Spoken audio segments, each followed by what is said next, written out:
afternoon mga ka-bikes at aking mga followers. Maraming pong salamat ulit sa mga ng aking ulit video. Kung sabay-bay, nandito na naman tayo sa ating episode ng vlog.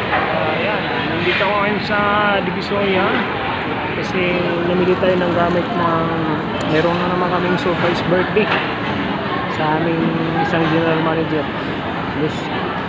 So, Friday yung celebration. So, bukas, magdi-design tayo ng gabi para bukas, kinabukasan ng Friday, makikita na niya. So, namili tayo ng mga pang-decorate, balloons. Usually, balloons lang naman. Mahilig sila sa balloons. Kaya, yan, dito tayo sa division. Kain muna tayo.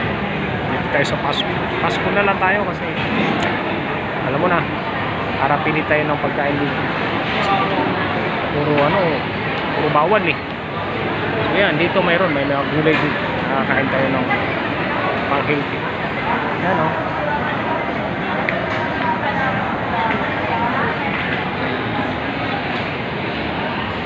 Okay.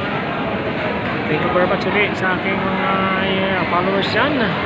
At sa sumuybay sa aking videos. Thank you very much and happy visit sa Wednesday sa inyo lang. Okay, bye-bye.